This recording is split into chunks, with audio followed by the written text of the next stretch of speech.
Hare Krishna Krishna Krishna Hare Hare Hare Rama Rama Rama Hare Hare.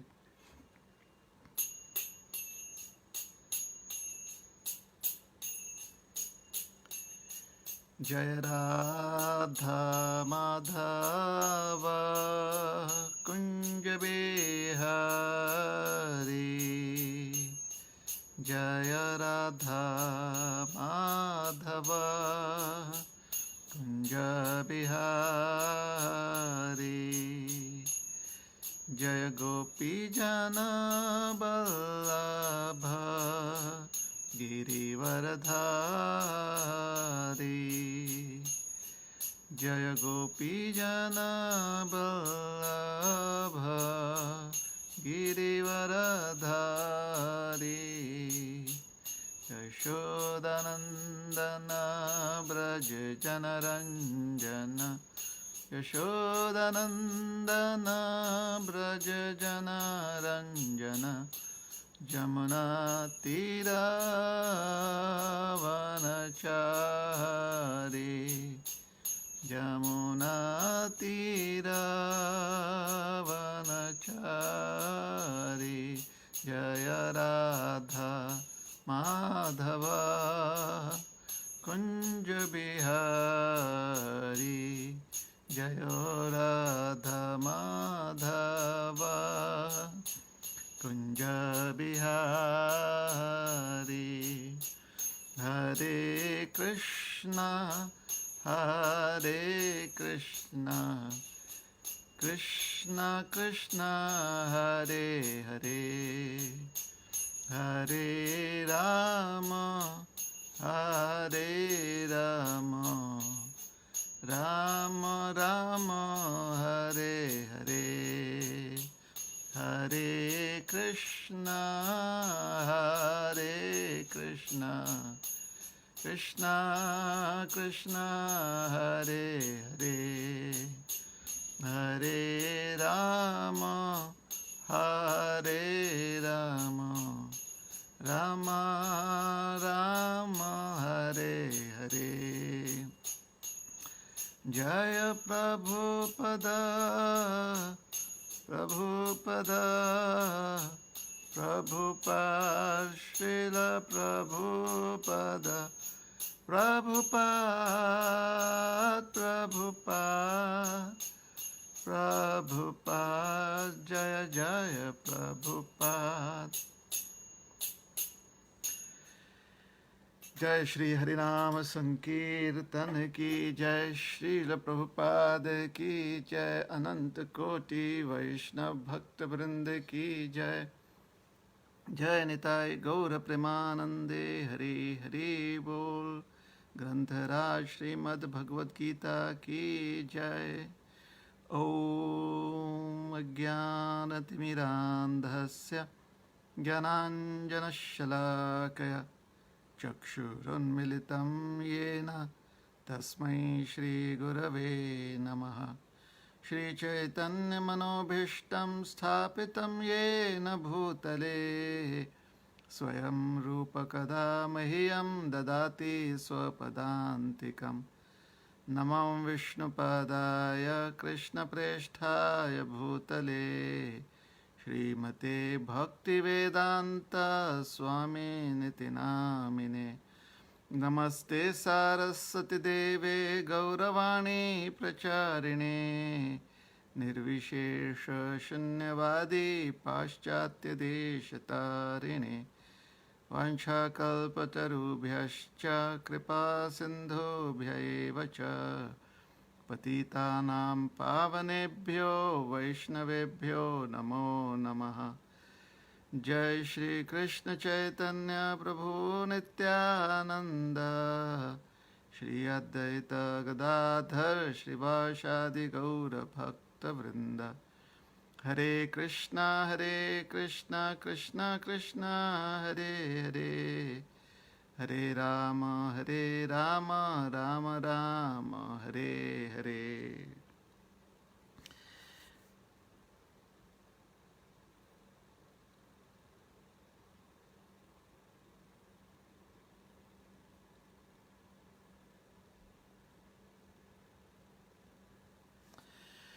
हरे कृष्णा।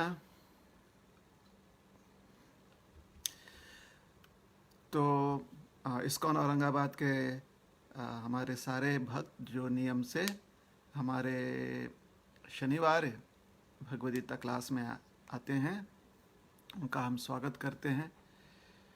और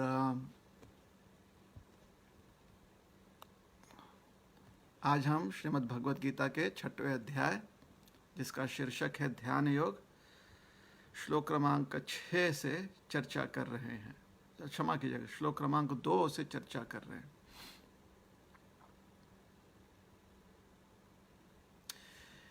यम संन्यासम् इति प्राहुर्योगं तं विद्धि पाण्डव, न ह्यसन्न्यस्तसंकल्पो योगी भवति कश्चन।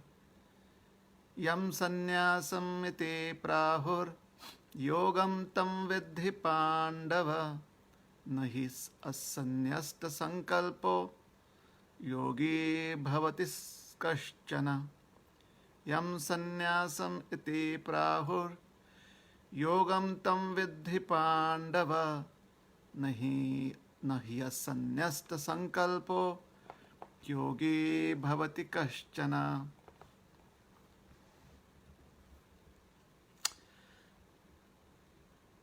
अनुवाद: हे पांडुपुत्र, जिसे संन्यास कहते हैं उसे ही तुम योग अर्थात पर ब्रह्म से युक्त होना जानो, क्योंकि इंद्रिय तृप्ति के लिए इच्छा को त्यागे बिना कोई कभी योगी नहीं हो सकता।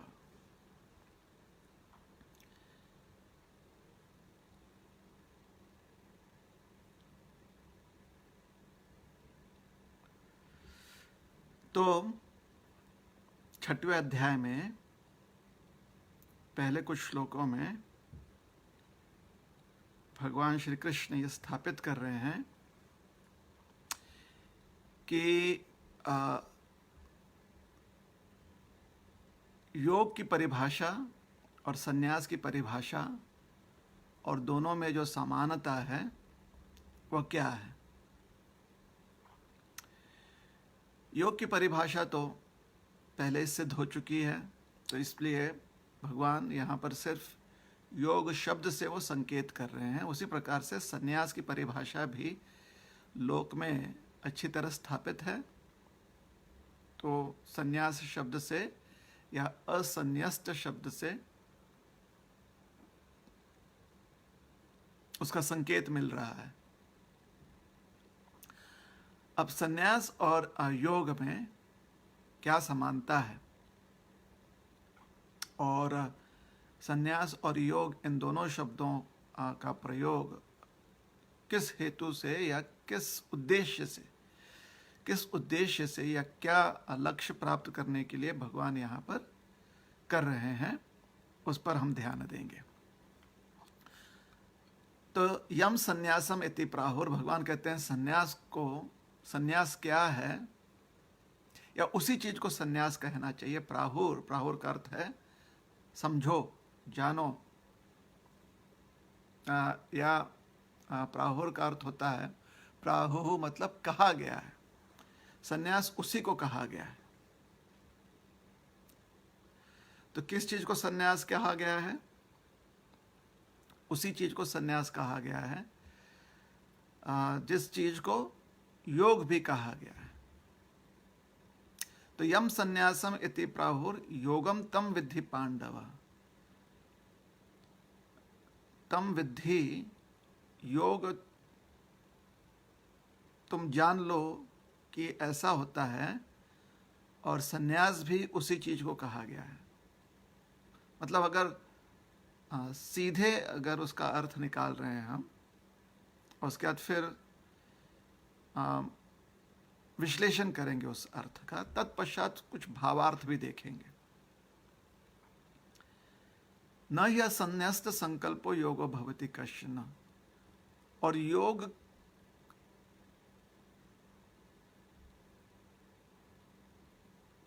कश्चन मतलब नहीं, कश्चन मतलब कोई भी व्यक्ति योगी नहीं हो सकता अगर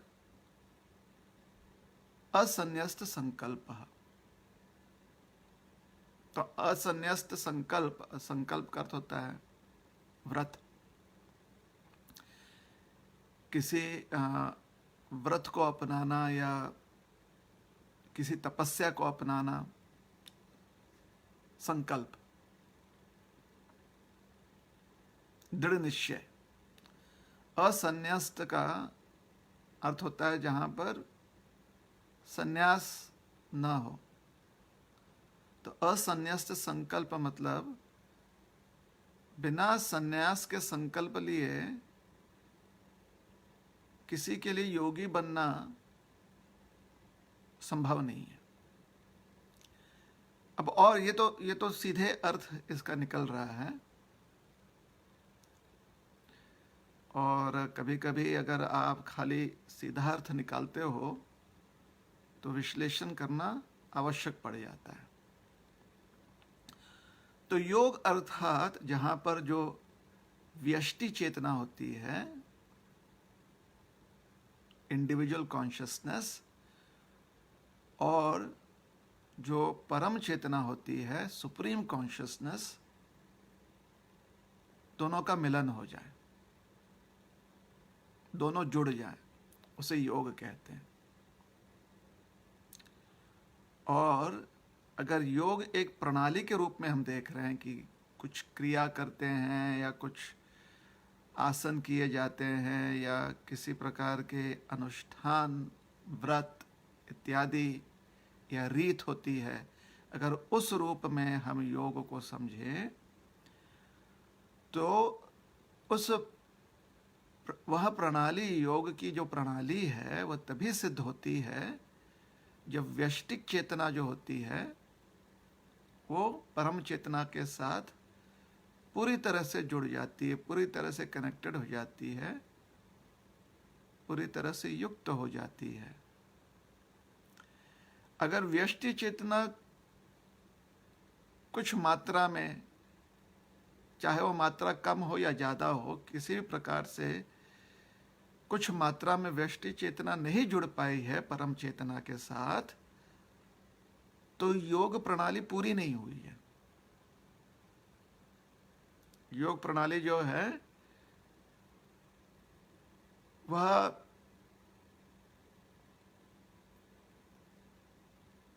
उसे कंप्लीट नहीं माना जाएगा, वो इनकम्प्लीट है, अपूर्ण है।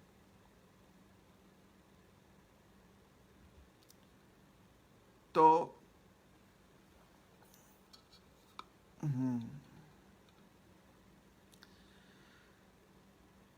योग तभी पूर्ण माना जाता है जब हम परम चेतना के साथ, परमात्मा के साथ,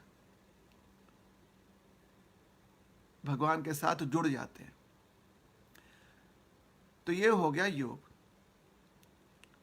तो अभी तक योग के जो अलग अलग प्रणालियां हैं या उसके उप प्रणालियां हैं, ये तो योग की परिभाषा हो गई, योग प्रणाली की परिभाषा हो गई। तो उस प्रणाली के जो अलग अलग स्वरूप होते हैं वह कर्म, ज्ञान और ध्यान में बटे हुए हैं। कर्म अर्थात इंद्रियों का जहां पर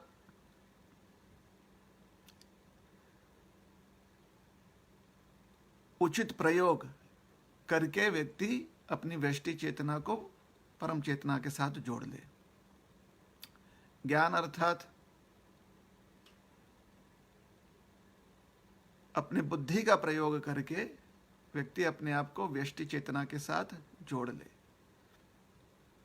और ध्यान अर्थात, या जिसे अष्टांग भी कहा जाता है, अष्टांग योग, उसमें यंत्रवत किसी प्रणाली के द्वारा अपनी व्यष्टि चेतना को परमात्मा के साथ जोड़ ले।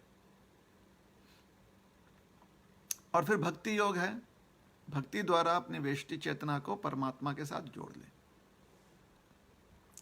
अच्छा, कर्म में इंद्रियों का प्रयोग किया जाता है, इसलिए ज्ञान और ध्यान की आवश्यकता निश्चित रूप से पड़ेगी।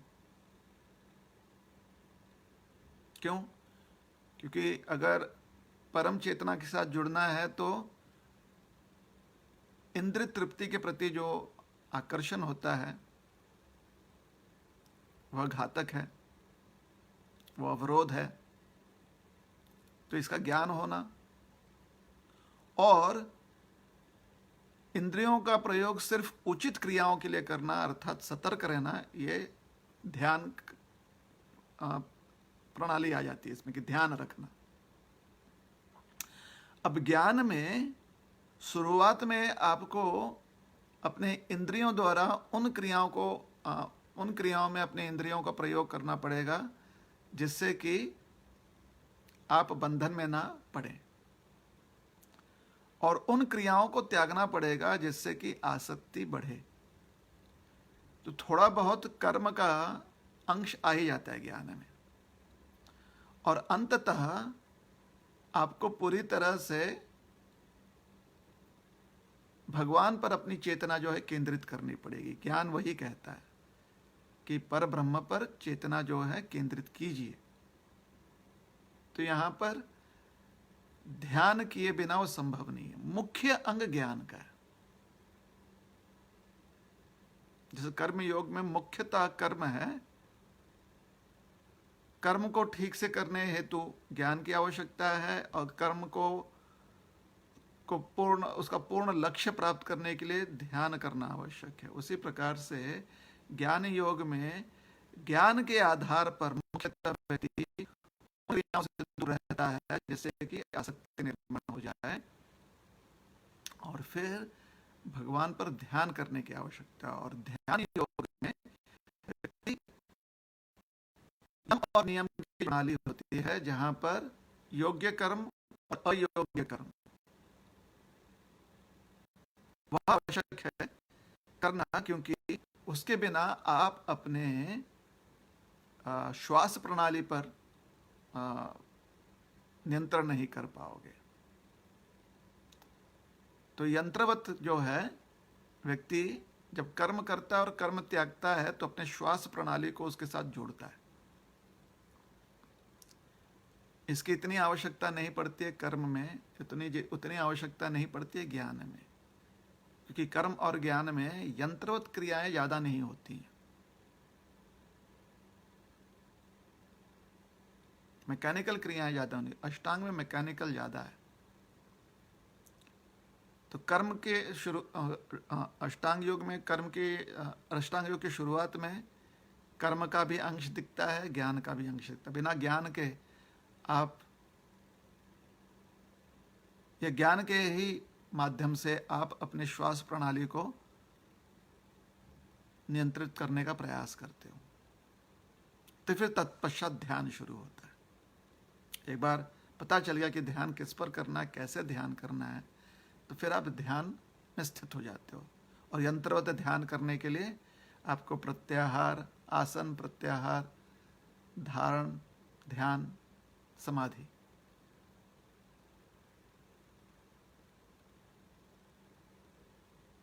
ये सब यंत्रवत हो गया। कर्म में और ज्ञान में आपको आसन और यंत्रवत प्रत्याहार करने की आवश्यकता नहीं पड़ती है। प्रत्याहार का अंग है कर्म और ज्ञान में, लेकिन यंत्रवत रूप से नहीं। मतलब आप अपने इंद्रियों को पूरी तरह से रोकते नहीं हो। इंद्रियां कार्य करती हैं, ध्यान में पूरी तरह से आप इंद्रियों के कार्यों को रोक देते हो। इसलिए ध्यान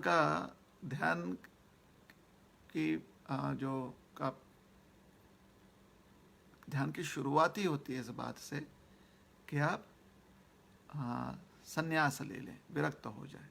उस पर अभी संन्यास पर चर्चा करेंगे। तो यह हो गया कर्म, ज्ञान, ध्यान। भक्ति में पहले से ही वही कर्म कर रहे हो जो योग्य है। इंद्रियों का प्रयोग तो चल ही रहा है, क्योंकि सेवा आप कर रहे हो भगवान की। ज्ञान है, भगवान कौन है, अपना अस्तित्व हम जानते हैं, हम सेवक हैं, भगवान स्वामी हैं।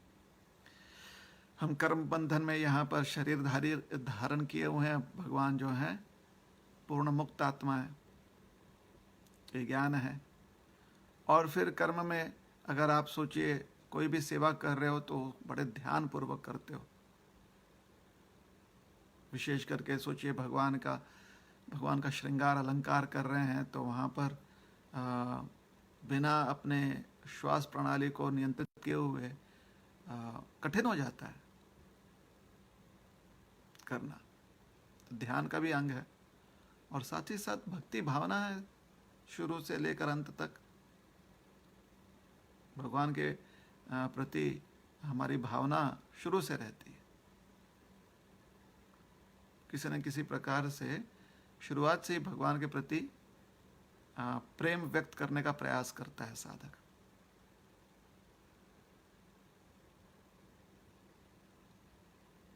तो गाढ़ा प्रेम नहीं कर पाता लेकिन करने का प्रयास करता है जितना हो सके उस अवस्था में उतना धीरे धीरे जैसे उसका प्रयास और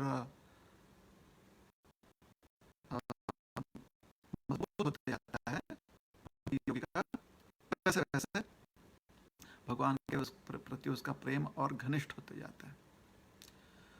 तो ये हो गया योग।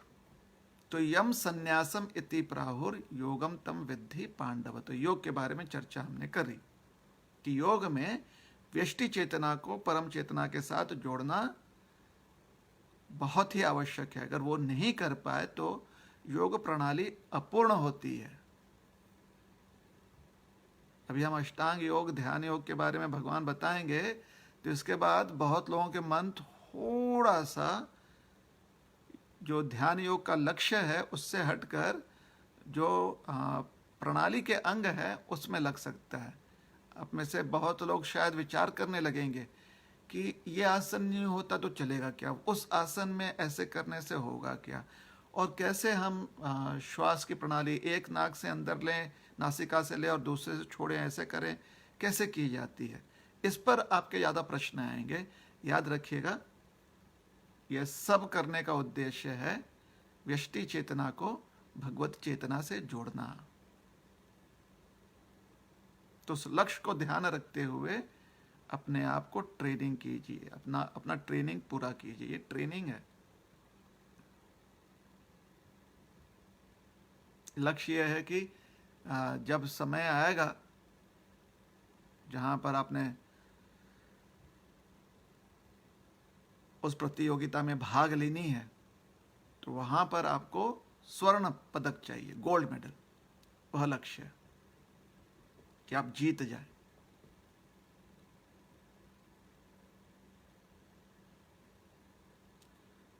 तो बाकी जो भी अष्टांग योग के अंग हैं जहां पर थोड़ा सा मन इसलिए लगता है क्योंकि यंत्रवत करने में आसानी होती है। जैसे अगर किसी को कहा जाए कि 3 कदम आगे चलकर फिर मुड़ना, तो ये यंत्रवत हो गया ना, ये मैकेनिकल हो गया कि 3 कदम वो लेता है फिर मुड़ता है।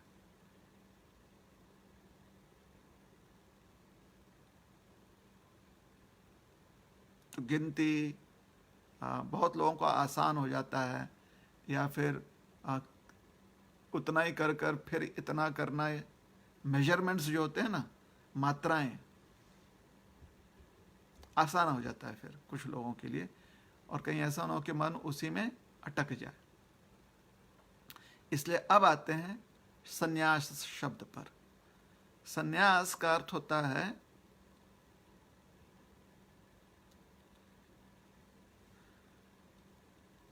उसका मूल अर्थ है सत्न्यास। न्यास का अर्थ होता है स्थित हो जाना, और सत का अर्थ होता है परम सत्य। तो संन्यास का उद्देश्य है परम सत्य में स्थित हो जाना। उसका अर्थ भी यही निकलता है। किंतु संन्यास का एक स्वरूप भी होता है संसार में, या उसका एक बाह्य अर्थ भी निकलता है। यह तो संन्यास का मूल अर्थ हो गया, लेकिन इस मूल अर्थ को एक स्वरूप मिलता है संसार में जिसे कहा जाता है संन्यास ग्रहण करना। वह उसका एक स्वरूप हो गया। जैसे उदाहरण के लिए शिक्षण जो है उसका मूल अर्थ होता है कुछ सीख लेना। वैसे और एक अर्थ है, शिक्षण का अर्थ होता है कि सही दृष्टि प्राप्त करना, लेकिन सरल शब्दों में अर्थ होता है कुछ सीख लेना। उसका स्वरूप क्या होता है? उसका स्वरूप होता है पुस्तकें, पाठशाला, कक्षा, यह स्वरूप उसका होता है।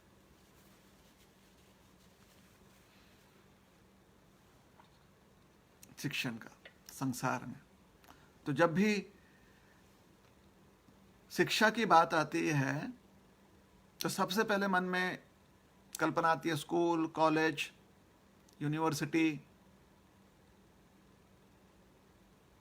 तो वैसे ही जब भी संन्यास की बात होती है तो मन में जो छवि आती है वह है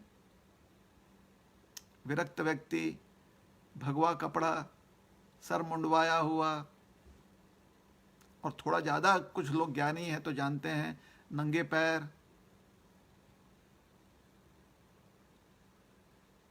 और थोड़ा अगर और ज्ञान है तो जानते हैं न घर न संपत्ति, घर संपत्ति रिश्तेदारी कुछ नहीं। तो ये हो गया है उसकी छवि। होता है कहाँ से आया ये? बस समाज में एक व्यक्ति के मुख से दूसरे व्यक्ति के कान तक पहुंच जाता है, वर्ड ऑफ माउथ जिसे कहते हैं।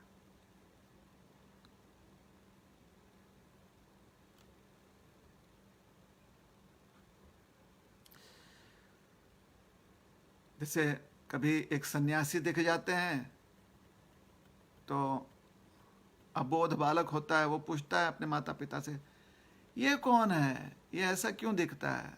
तो सबसे पहले माता पिता उसे अक्सर समझाते हैं, पुराने ज़माने में समझाते थे, अभी शायद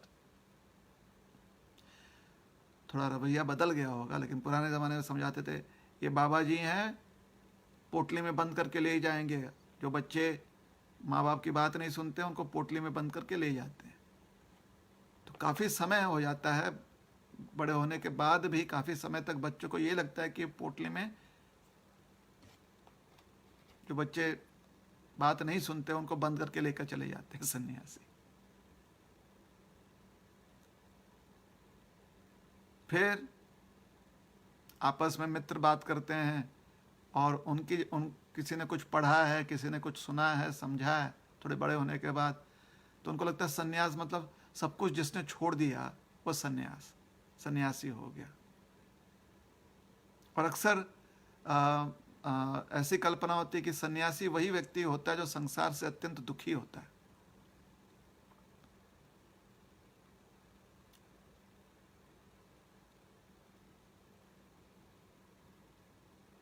जैसे हम कभी कभी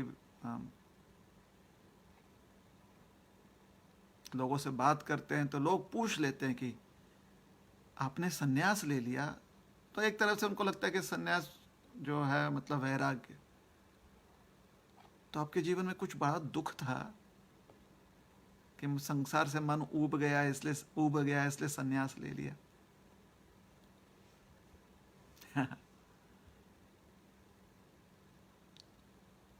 तो हम ऐसे ही मजाक में कह देते कि भाई देखिए, ये जरूरी नहीं है कि व्यक्ति को संसार से दुखी होने पर ही वह सन्यास लेता है। तो हम उनको कहते हैं देखिए, हम हरिदास बन गए हैं, देवदास नहीं। किसी प्रकार से संसार में देवदास का अर्थ कुछ अलग ही निकलता है, जबकि देवदास, देव मतलब भगवान, दास मतलब भगवान का दास। लेकिन आज के समय में देवदास का अर्थ निकलता है, 2-4 पिक्चर भी निकल गए ना इस नाम से, देवदास। तो लोगों को लगता है जो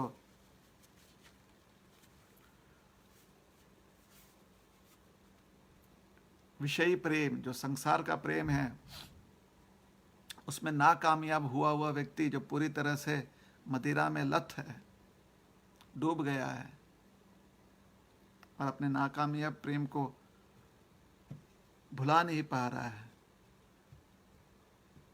तो उसको शब्द दे देते हैं देवदास। ये पता नहीं कैसे देवदास हो गया वो, क्योंकि शब्द का अर्थ ना तो मदिरा देव है, ना ही संसार में इस प्रकार के प्रेम करने वाले पात्र जो हैं वो देव हैं। और अगर ये मानते हैं कि किसी एक पात्र का नाम भी देव हो तो देवदास कैसे हो गया? फिर भी प्रचलित है तो नहीं। ऐसे जो परिभाषा है ना, जिस व्यक्ति की जो संसार से दुखी होकर संसार को त्याग रहा है, वो सन्यासी नहीं है, वो भगोड़ा है।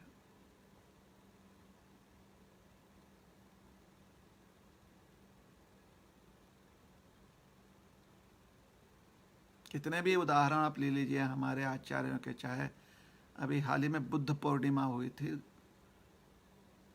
तो भगवान बुद्ध की अगर जैसे जीवन चरित्र समझाया गया है कि कामपिल्य के राजा थे, ये राजकुमार थे, दुखी नहीं थे, ना ही संसार का दुख देखकर उन्हें दुख हुआ, जिज्ञासा हुई कि ऐसे संसार में होता क्यों है। इसलिए उन्होंने वैराग्य, एक भिक्षुक का जीवन अपनाया, और उन्हीं के पद चिन्हों पर अन्य जितने भी भिक्षुक हैं जो भगवान बुद्ध के अनुगामी हैं, वो भी जिज्ञासा हेतु वैराग्य अपनाते हैं। और जितने भी वैदिक संस्कृति में सन्यासी हुए हैं, सबके सब जो हैं ज्ञानी बनकर सन्यासी हुए हैं। विश्वामित्र जी सन्यास ग्रहण करना चाहते थे, महर्षि बनना चाहते थे, सिर्फ अपने अभिमान के लिए। बहुत समय लगा उन्हें यह समझने के लिए कि जब तक अभिमान नहीं त्यागेंगे तब तक सन्यासी नहीं बन पाएंगे।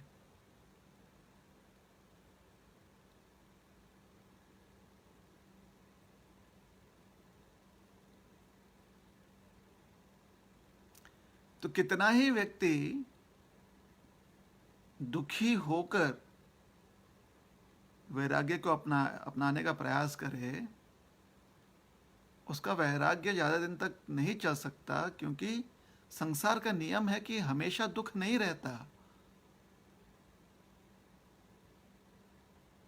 जातस्य ही ध्रुवोर मृत्यु ध्रुवम जन्म मृत्युस्य च। जो आज जन्मा है उसकी मृत्यु निश्चित है, और जो आज मर गया है उसका पुनर्जन्म निश्चित है। तो आज दुख जन्मा है तो उसकी मृत्यु निश्चित है, एक समय पर दुख समाप्त हो जाएगी। आज सुख जन्मा है तो उसकी भी मृत्यु निश्चित है। और आज अगर दुख समाप्त हुआ है तो उसका पुनर्जन्म होना ही है, कभी ना कभी फिर से दुख आएगा। और आज सुख की समाप्ति हुई है तो कभी ना कभी सुख पुनः लौटकर आनी ही है। तो जो व्यक्ति संसार से दुखी हो गया, जब वो संन्यास लेता है तो जैसे ही सुख आता है तो फिर संन्यास में टिके रहने के लिए उसका उद्देश्य जो है, कुछ उद्देश्य मिलता नहीं ना। इससे सन्यासी वही होता है जो ज्ञान के आधार पर सन्यास लेता है। ज्ञान के आधार पर सन्यास का अर्थ क्या होता है? सन्यासी वो व्यक्ति होता है तो जानता है कि संसार में अगर वो लिप्त रहेगा, चाहे वो सुख हो या दुख हो, तो भव बंधन से मुक्त नहीं हो सकता। और अगर भव बंधन से मुक्त होना है तो संसार से विरक्त होना पड़ेगा। जैसे अगर पानी के बीचों बीच नाव में भी रहकर आप पानी के बीचों बीच कार्य कर रहे हो, तो भले ही नाव में आप हो, लेकिन कुछ ना कुछ पानी के छींटे तो आप पर पड़ने ही हैं। लहरें होती हैं जो टकराती हैं नाव के साथ,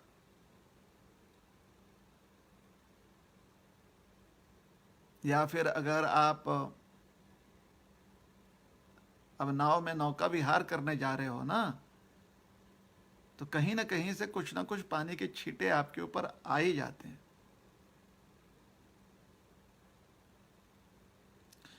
अगर आप नहीं चाहते कि आपके ऊपर पानी की छींटे पड़ें,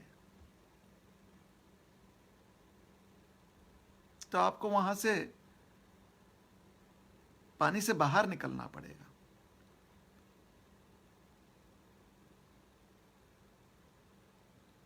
एक और तरीका है, किंतु वह तरीका योग का है, सन्यास का नहीं है। तो सन्यास की परिभाषा देने के लिए सन्यास की समझ हो जावे हमें, इसलिए इतना ही इस उदाहरण को हम लेंगे कि अगर पानी के छींटों से बचना है, समुद्र के बीचों बीच अगर आप हो,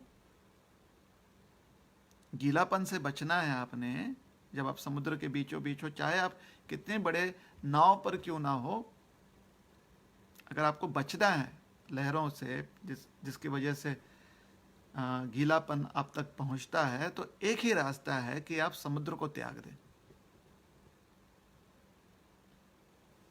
समुद्र को त्याग कर आप दूर चले जाइए। देखिए, कभी भी आपको समुद्र के जो यहाँ का जो समुद्र है, नमकीन पानी वाला समुद्र, उसके नमकीन छींटे आप तक पहुंचेंगे ही नहीं। तो सन्यास इसी को कहते हैं। जब व्यक्ति समझ जाता है कि संसार से उसे भव बंधन में ही उसे रहना पड़ेगा, संसार से यही उसे मिलता है, तो फिर उसे संसार से विरक्ति, क्योंकि वो भव बंधन से मुक्त हो जाता है, इसलिए संसार से वो विरक्ति चाहता है, तो उसे कहते हैं संन्यास।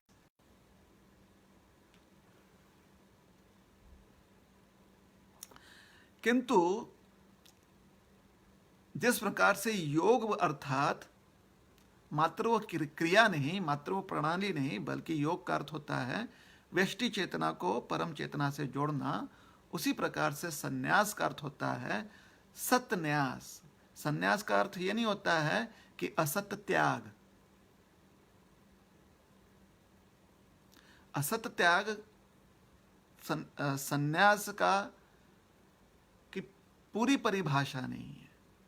पूर्ण परिभाषा है सत्न्यास।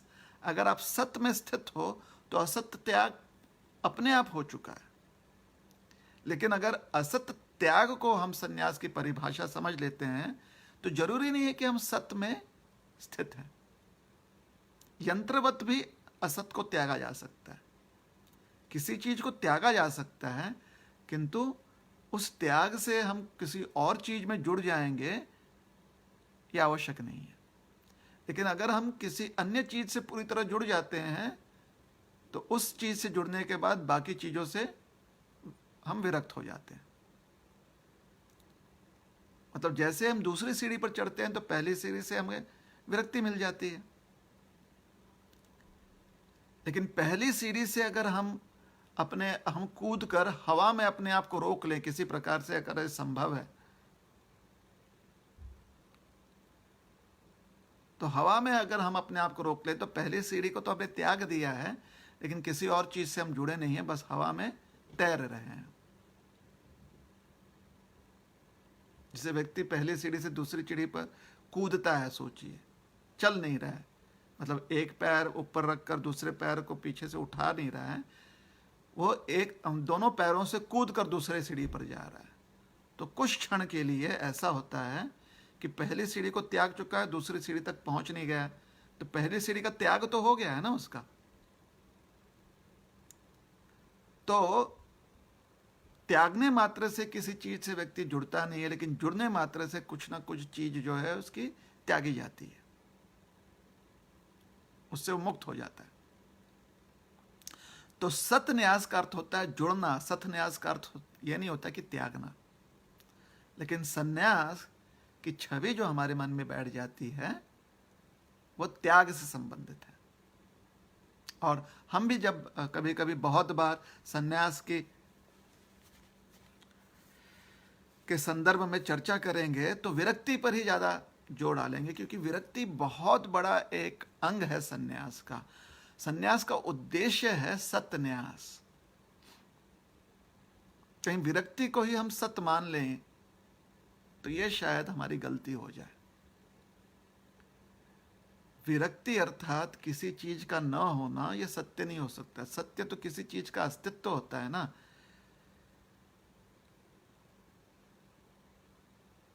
अगर किसी चीज की किसी व्यवस्था या अवस्था की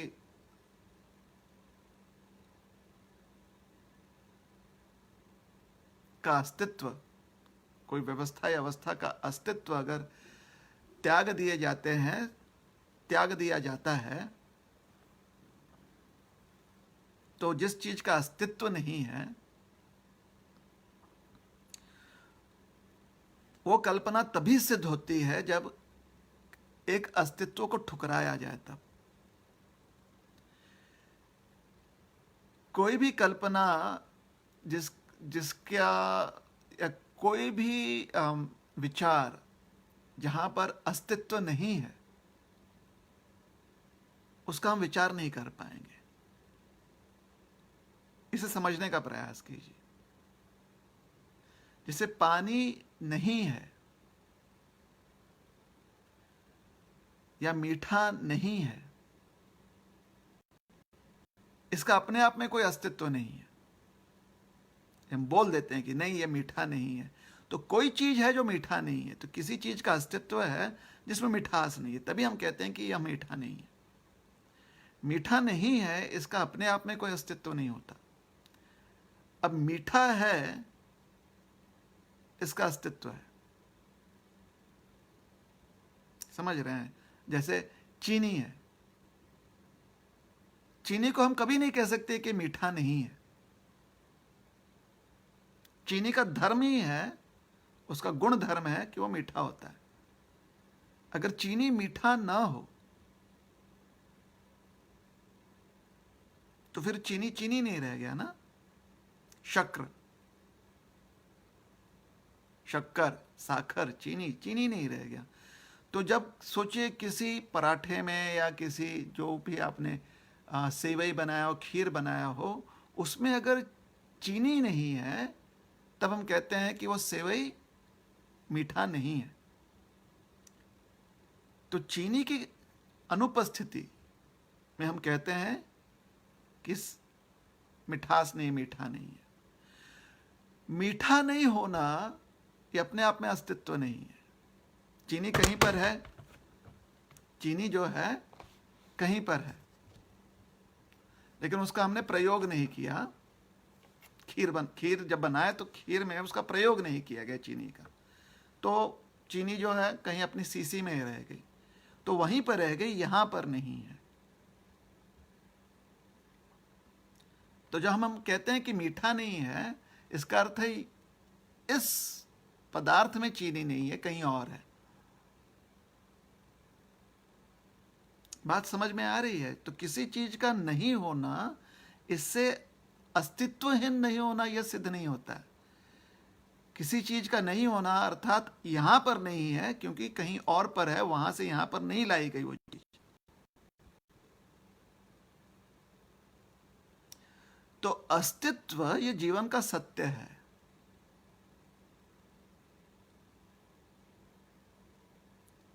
मतलब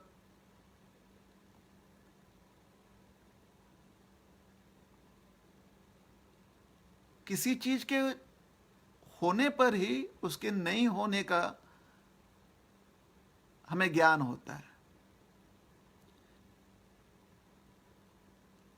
कोई चीज नहीं है, किसी का अस्तित्व नहीं है, तो उसका कोई ज्ञान नहीं हो सकता हमें, क्योंकि वो है ही नहीं ना अस्तित्व में।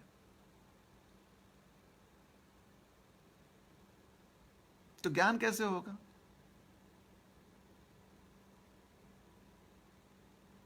या अंग्रेजी में समझाया जाए तो नेगेटिव कोई चीज के से कुछ हमें समझ में नहीं आता, पॉजिटिव से हमें समझ में आता है कि अगर कुछ पॉजिटिव है, सकारात्मक है, तो हमें बात समझ में आती है कि सकारात्मक क्या, नकारात्मक क्या है। लेकिन अगर कोई चीज नकारात्मक है तो उससे कुछ नहीं समझ में आता, क्योंकि नकारात्मक का अर्थ होता है उसका अस्तित्व ही नहीं है।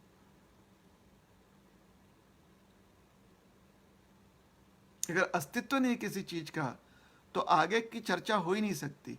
किसी चीज की अस्तित्व होते हुए हम कह सकते हैं कि अस्तित्व है या अस्तित्व नहीं है। तो कहने का अर्थ है कि पॉजिटिव पर ही नेगेटिव का अस्तित्व है, नेगेटिव पर पॉजिटिव का अस्तित्व नहीं होता है। कभी कभी लोग बोलते हैं अगर रात नहीं होगा तो दिन कैसे हो सकता है। ना ना ना ना, यह कुतर्क है।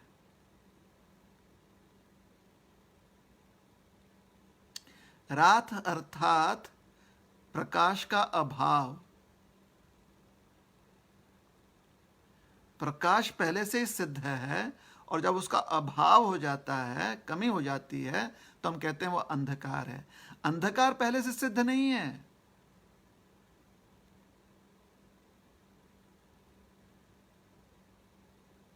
जैसे साइंस में कहा जाता है ब्लैक होल, सब कुछ जो है काला है, फिर अस्तित्व आया। कहां से?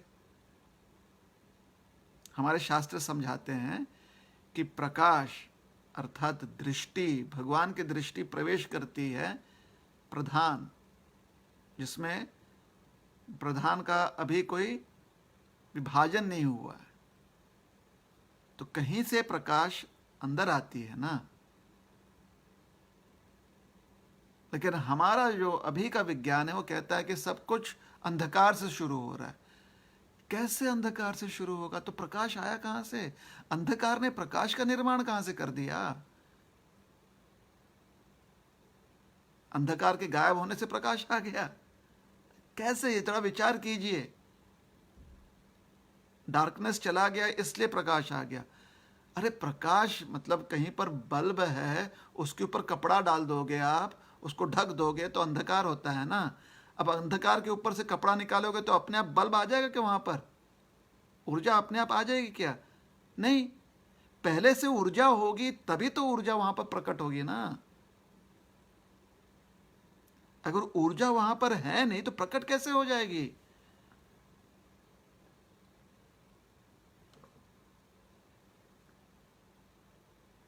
तो जब कहते हैं कि सब कुछ ब्लैक होल, मतलब वहां पर कोई कुछ है नहीं, दिखता नहीं है, फिर अपने आप वहां पर ऐसी कुछ क्रियाएं शुरू हो जाती हैं जिससे कि जो सारी ऊर्जा भीतर जा रही थी अब बाहर फेंकी जाएगी। ब्लैक होल में सब कुछ खींच लिया जाता है ना, तो इसलिए कहते हैं सब कुछ एंट्रोपी अंदर।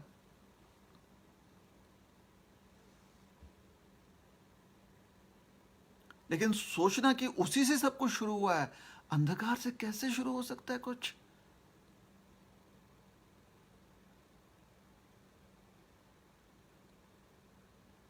मतलब विचार कर लीजिए ना। टॉर्च के ऊपर आपने कपड़ा रख दिया, जलती हुई कोई मोमबत्ती है, दिया है, उसके ऊपर आपने कोई बर्तन रख दिया, तो बर्तन रख दिया, बाहर से कोई आता है, उसे लगता है कि अंधेरा है, तो सबसे पहले आदमी क्या कहता है? बोलता है कि दिया लगाओ। अब सोचिए, अग्नि का अस्तित्व ही नहीं है तो दिया लगाओ तो अग्नि कहां से? तेल में अग्नि का अस्तित्व नहीं है, घी में अग्नि का अस्तित्व ही नहीं है, क्योंकि सब कुछ अंधकार है ना। हम कह रहे हैं तेल में, घी में अगर ऊर्जा शक्ति ही नहीं है तो उसमें अगर आप बाती डालकर उसे जलाने का भी प्रयास करोगे तो ऊर्जा कहां से आएगी?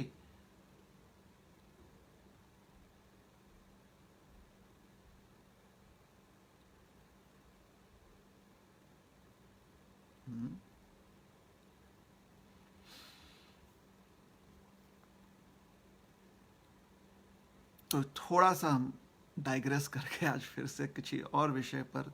तो ये जो आप सिद्धांत है ना तथाकथित पढ़े लिखे लोगों का कि सब कुछ अंधकार से आता है, अंधकार से कैसे कोई चीज आ जाएगी?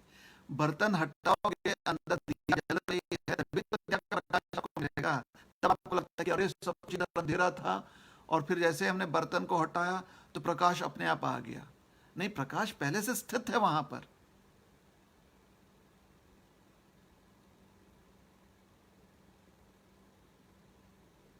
बस एक दिए की ऊर्जा शक्ति क्योंकि बर्तन से कम है, इसलिए दिए को बर्तन ढक सकता है। लेकिन वही अगर जंगल में आग लग जाए, क्योंकि पहले से ही वो ऊर्जा शक्ति जो है पहले से ही वृक्षों में है, जंगल में आग लग जाए तो कौन से बर्तन से आप उसको ढक सकते हो? कि कोई भी बर्तन जो उसकी इतनी क्षमता नहीं है कि जंगल के आग को ढक दे। तो वहां पर ऊर्जा शक्ति श्रेष्ठ है। यहां पर ऊर्जा शक्ति जो है सीमित मात्रा में। दिया, जहां पर दिया है वहां पर सीमित मात्रा में ऊर्जा शक्ति। तो प्रकाश का अभाव अंधकार उत्पन्न करता है, अंधकार का अभाव प्रकाश नहीं उत्पन्न करता जी। कि हमने स्विच ऑफ कर दिया तो, अरे स्विच ऑफ कर दिया तो खाली बल्ब तक ऊर्जा पहुंचने में हमने रुकावट कर दी है, ऊर्जा को नष्ट नहीं कर पाए। क्योंकि बल्ब में प्रकाश, जो बल्ब प्रज्वलित होता है तो प्रकाश हो रहा है, इसका यह अर्थ नहीं है कि बल्ब प्रकाश दे रहा है। बल्ब में जो ऊर्जा आ रही है वो किसी प्रकार से जिस पदार्थ में वो ऊर्जा भर रही है वो पदार्थ प्रज्वलित होता है। तो ऊर्जा की वजह से, एनर्जी की वजह से प्रकाश आ रहा है। जहां पर वह एनर्जी किसी प्रकार से रोक दी जाती है, उसका अभाव होता है, ऊर्जा का अभाव होता है, वहां पर अंधकार। अगर सोचिए ऊर्जा इतनी शक्तिशाली है कि उसको रोकना ही संभव ना हो तो क्या अंधकार आएगा। इसलिए सूर्य की ऊर्जा इतनी है कि अगर कोई सूर्य के आसपास मंड रहा है तो कभी अंधकार ना देखे। जैसे विज्ञान में हम कहते हैं ना कि चंद्रमा का एक भाग हमेशा सूर्य को देखता है, दूसरा भाग देखता ही नहीं। तो जो भाग हमेशा सूर्य को देखता है कभी अंधकार में जाता नहीं। खाली अगर पृथ्वी आ जाए दोनों के बीच में, तब वो सूर्य को जो भाग देख रहा है पृथ्वी के छाया की वजह से अंधकार में जाता, अन्यथा कभी नहीं जा सकता।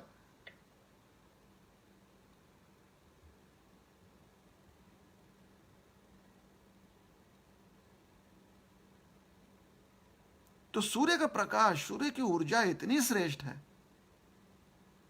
कि इस ब्रह्मांड में कोई भी ऐसा तत्व नहीं है जो सूर्य को पूरी तरह से ढक सके।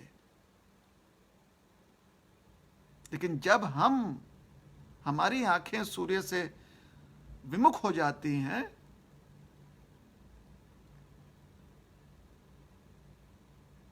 तो हमारी कमजोरी के कारण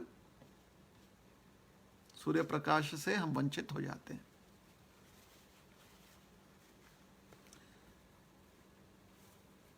हमें दिखता नहीं, हालांकि वो है, बस इतनी ही बात है।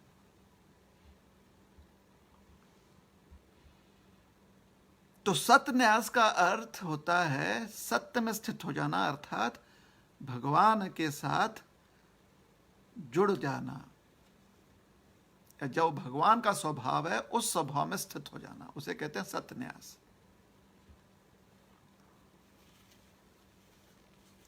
तो भगवान का स्वभाव है सच्चिद आनंद, वही आत्मा का भी स्वभाव है। इसलिए उस स्वभाव में अगर आत्मा व्यक्ति स्थित हो जाता है तो कहते हैं सत्य न्यास।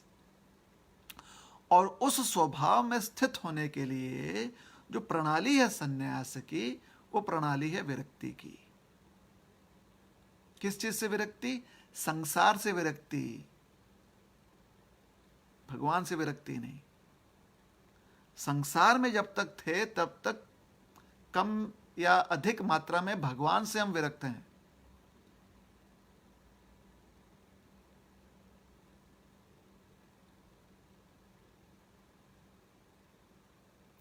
जब संसार से विरक्ति होती है तब व्यक्ति जो है भगवान से जुड़ सकता है कम या ज्यादा मात्रा में। उदाहरण के लिए, जो लोग सोचते हैं कि दिन में एक बार भगवान का नाम लेने से सिद्ध हो गया उनका जीवन, सोचते हैं ना आप,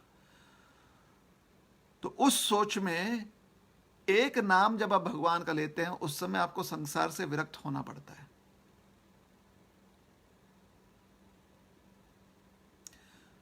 तो संसार से विरक्ति कम या ज्यादा मात्रा में आपको भगवान से जुड़ने में मदद करती है।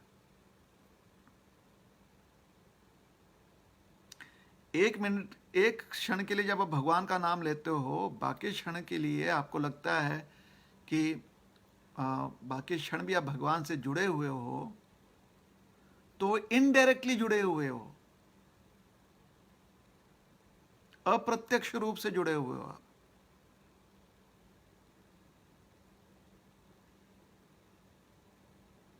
जैसे उदाहरण के लिए, अगर आपने बहुत पौष्टिक आहार ग्रहण किया है तो उसकी पौष्टिकता आपके साथ रहेगी 4 घंटे 6 घंटे। तो उस आहार की जो पौष्टिकता है वो आपके साथ 4-6 घंटे रहती है, जब तक कि आप उसको पूरी तरह से इस्तेमाल नहीं कर लेते। लेकिन अब आप उस आहार के साथ नहीं जुड़े हुए हो, उसकी पौष्टिकता के साथ जुड़े हुए हो। उसी प्रकार से जब आप एक बार भगवान का नाम ले लेते हो तो भगवान के साथ उस समय आप जुड़े हुए हो, उसके बाद जो उसकी स्फूर्ति आपको मिलती है वह स्फूर्ति के साथ आप जुड़े हुए हो। लोग उस स्फूर्ति को समझ लेते कि वही भगवान है। नहीं, उस स्फूर्ति का अर्थ होता है कि आप खर्चा कर रहे हो दिन भर में।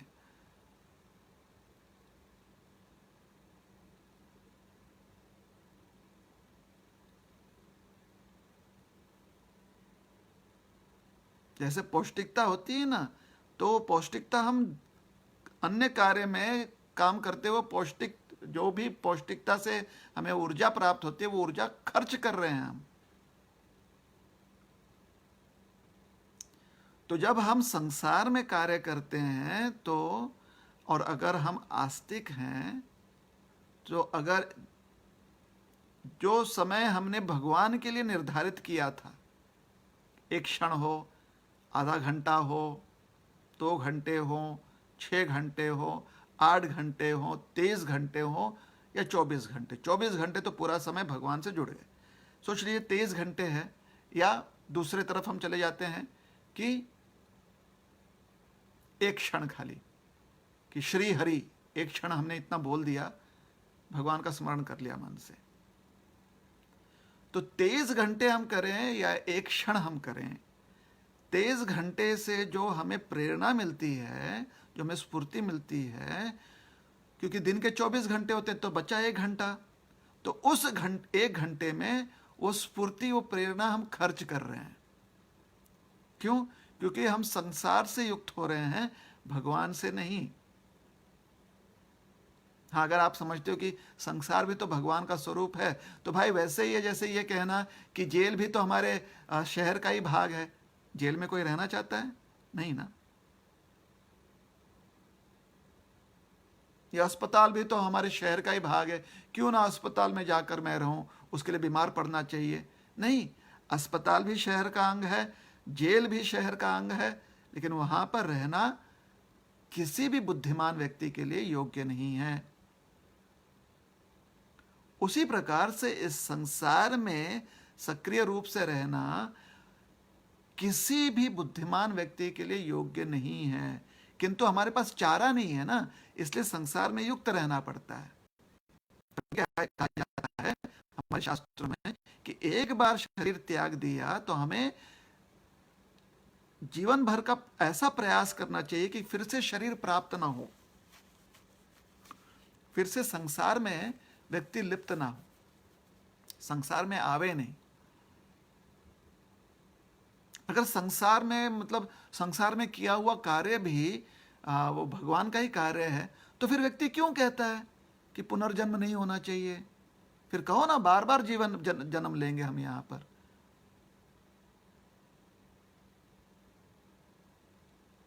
तो थोड़ा लॉजिकल होना चाहिए ना, जब हम कुछ सोचते हैं, बोलते हैं, समझते हैं। तो संसार से अगर मुक्त होना है, इसका अर्थ है क्योंकि हमारे पास कोई चारा नहीं है, इसलिए प्रयास करते हैं इस संसार में क्रिया करते हुए हम संसार में लिप्त ना हो। वो प्रयास करते, क्योंकि हमारे पास कोई और विकल्प नहीं है ना, कोई और चारा नहीं है। हमें संसार में क्रिया करनी ही पड़ेगी जब तक कि देह, यह देह जो अभी देह मिला उसे त्याग ना दे।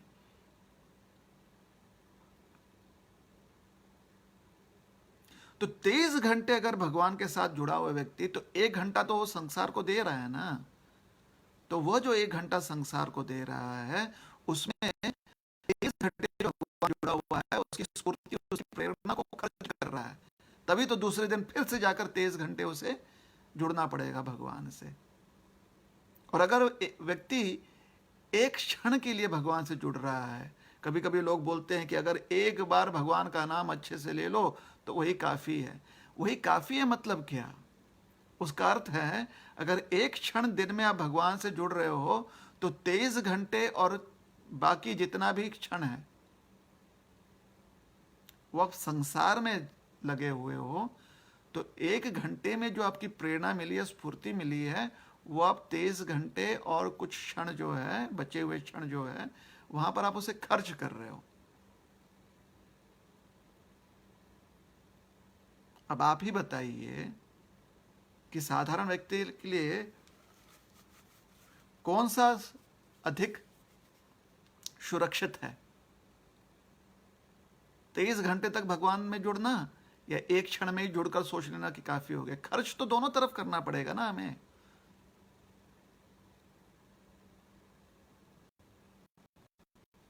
हर व्यक्ति के पास सामने वो अपना चयन कर सकता है, वो उसका विकल्प है कि कैसे करे। ये मानकर चले कि एक बार ले लिया तो काफी है, क्योंकि मैंने पढ़ा है पुराणों में कि एक बार जिसने ले लिया। आपने पुराणों में पढ़ा है कि एक व्यक्ति जो एक बार लेता है वो प्रामाणिक होकर लेता है एक क्षण में भगवान का नाम, और अन्य व्यक्ति जिसके साथ उसकी तुलना की जा रही है, जो 23 घंटे 24 घंटे भगवान से जुड़ा हुआ है लेकिन प्रामाणिक नहीं है। यहां पर दो प्रामाणिक व्यक्तियों की बात नहीं की जा रही है, यहां पर एक प्रामाणिक व्यक्ति की बात की जा रही है और उसकी तुलना एक दूसरे व्यक्ति के साथ की जा रही है जो प्रामाणिक नहीं है। तो कहा जाएगा कि एक मोची है, वो भगवान का नाम एक ही बार लेता था, और दूसरा एक पंडित है जो 24 घंटे यंत्र तंत्र मंत्र में लगा हुआ होता था। मोची के मन में श्रद्धा है, पंडित के मन में उतनी श्रद्धा नहीं है। तो अगर श्रद्धा नहीं है पंडित के मन में तो वो प्रामाणिक नहीं है, ये बात सिद्ध हो गई। जो उदाहरण दिया गया है उसमें यह समझाया गया है कि मोची प्रामाणिक है और पंडित प्रामाणिक नहीं है, क्योंकि पंडित के मन में जो श्रद्धा है वो कम है, मोची के मन में श्रद्धा ज्यादा है। तो पंडित की प्रामाणिकता कम है, मोची की प्रामाणिकता ज्यादा है। निश्चित रूप से मोची पंडित से कहीं ज्यादा लाभ प्राप्त करेगा। लेकिन इसका अगर आप उल्टा अर्थ निकाल लोगे कि 24 घंटे करने पर भी थोड़ी सिद्धि मिलती है, बात सही है। आप 24 घंटे करो या आप एक क्षण करो, दोनों में अगर प्रामाणिकता नहीं है तो नहीं मिलेगी। आप 24 घंटे प्रामाणिक तरह से करो या एक क्षण प्रामाणिक तरह से करो, क्योंकि प्रामाणिक हो तो उस प्रामाणिकता का फल मिलेगा आपको। तो एक क्षण की प्रामाणिकता से 23 घंटे खर्च करना और 23 घंटे की प्रामाणिकता से 1 घंटे से खर्च करना, कौन सा मार्ग आप अपनाना चाहते हो आपके ऊपर है, क्योंकि आप जानते हो कि आपको किस चीज की आवश्यकता है।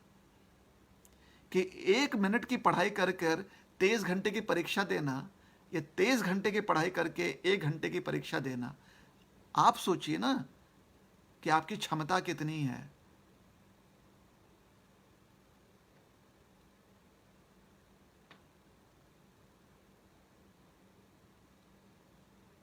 अगर आप इतने अधिक क्षमता रखते हो कि 1 मिनट की पढ़ाई से आप 23 घंटे की परीक्षा दे सकते हो तो बहुत अच्छी बात है, बहुत ही अच्छी बात है। और अगर इतने प्रामाणिक नहीं हो तो या इतने क्षमता नहीं है आपके पास,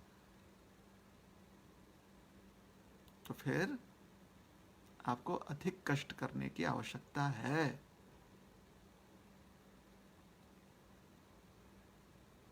1 मिनट की पढ़ाई के आधार पर 23 घंटे की परीक्षा देने का प्रयास नहीं करना चाहिए अगर हमारी उतनी क्षमता नहीं है। अगर हमारी क्षमता है कि हमको 6 घंटे पढ़ाई करके 18 घंटे की परीक्षा दे सकते हैं, तो 6 घंटे का अध्ययन कीजिए, 6 घंटे की तपस्या कीजिए, ताकि 18 घंटे तक आप उसे खर्च कर पाए। किंतु अगर आपको लगता है कि आपकी क्षमता है कि 23 घंटे तक अगर आपने अध्ययन नहीं किया तो 1 घंटे की भी आप परीक्षा नहीं दे पाओगे। तो 23 घंटे तक अध्ययन कीजिए, तपस्या कीजिए।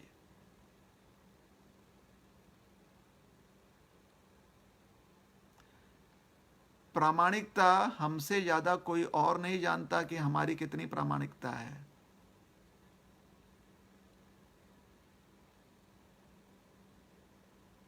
तो हमें ही यह निर्णय लेना पड़ेगा। तो संन्यास, सतन्यास का अर्थ होता है भगवान में स्थित हो जाना, जो परम सत्य है। तो सन्यासी का भी लक्ष्य होता है भगवान के साथ जुड़ना। उस लक्ष्य के प्राप्ति में उसकी जो प्रणाली है वह है संसार से विरक्ति। और जैसा हमने 2 दिन पहले कहा था, जो पहला श्लोक है ना इस अध्याय का, उसके संदर्भ में कहा था हमने कि यह जो विरक्ति है, जिसको सन्यास की जो छवि मानी गई है, इस विरक्ति को, संसार से विरक्ति, पूरी तरह से विरक्ति, यह अष्टांग योग के लिए उसकी शुरुआत वहां से होती है। अष्टांग योग में घर में बैठकर अष्टांग योगी बनना बहुत ही कठिन है। मतलब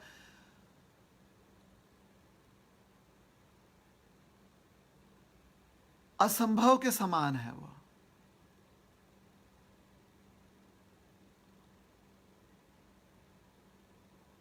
आप समझने का प्रयास कीजिए। घर में रहते हुए सब चीज से विरक्त होना, मतलब परिवारजनों से विरक्त होना, भोजन सुख सुविधाओं से विरक्त होना बहुत कठिन होता है।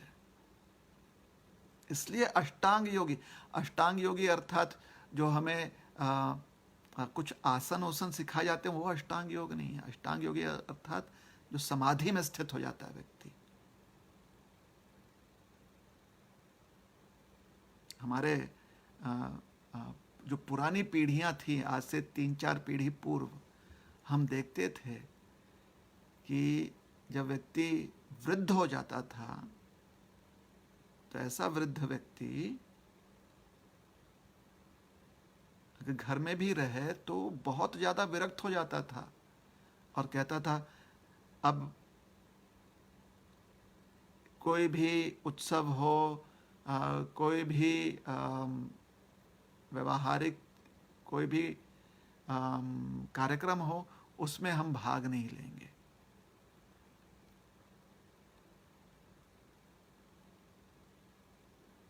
बस व्यक्ति जो है एक ही कमरे में रहता था, नाम भजन करते रहता था। और उनमें से कुछ लोग जो हैं थोड़े सिद्ध भी हो जाते थे।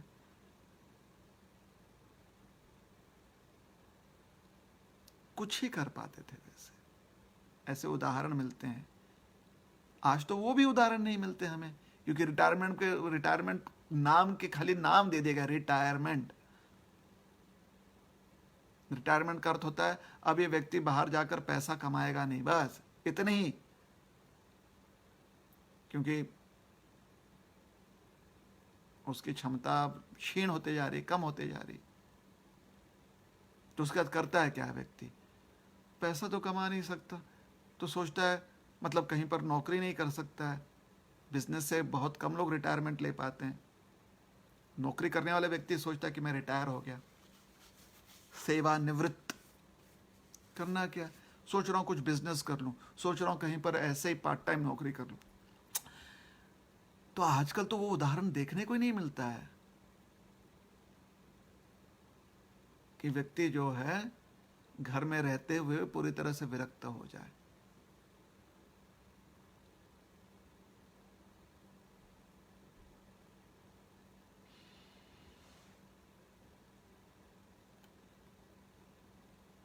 तो जब छोटी उम्र में, कम उम्र में व्यक्ति को अष्टांग योग करना है,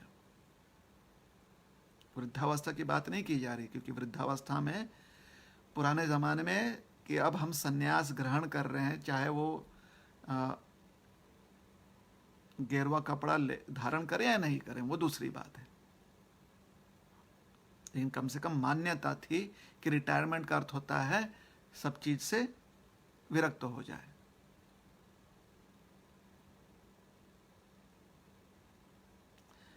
लेकिन अगर आप योगी बनना चाहते हो, अष्टांग योगी, तो या तो आप गृहस्थ आश्रम के पूर्व के बाद बन सकते हो, अर्थात गृहस्थ वानप्रस्थ संन्यास लेकर फिर अष्टांग योगी, अष्टांग योग में चले जाओ।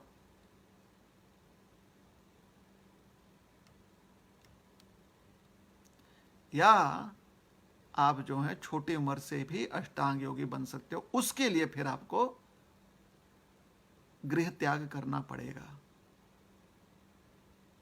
तो इसलिए अष्टांग योग में जो सन्यास है, जहां पर आप संसार से वैराग्य ले लेते हो, उस पर जोर डाला गया। फिर हमने शुरुआत में योग क्या होता है, चाहे वो अष्टांग योग ही क्यों ना हो, अष्टांग योग में भी कर्म और ज्ञान का परिवेश है।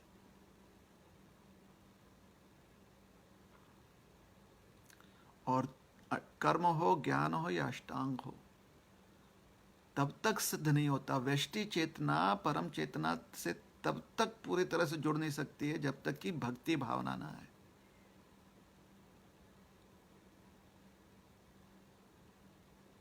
तो अंत तो गत्वा किसी भी प्रणाली से आप प्रयास करो, भगवान के प्रति भक्ति भावना आनी बहुत आवश्यक है।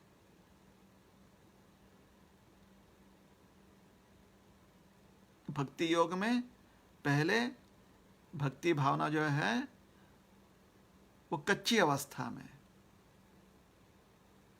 अंत तो गत्वा जाकर वो भी परिपक्व अवस्था तक पहुंच जाती है।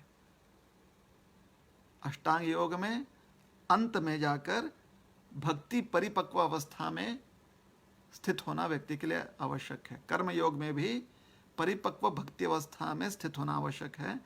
ज्ञान योग में भी परिपक्व भक्ति अवस्था में स्थित होना आवश्यक है। इस प्रकार से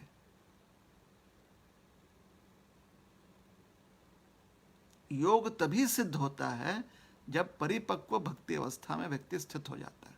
परिपक्व अवस्था अर्थात पूरी तरह से भगवान में व्यक्ति मग्न हो जाता है, उनकी सेवा के अलावा उसे कुछ और सोचता नहीं।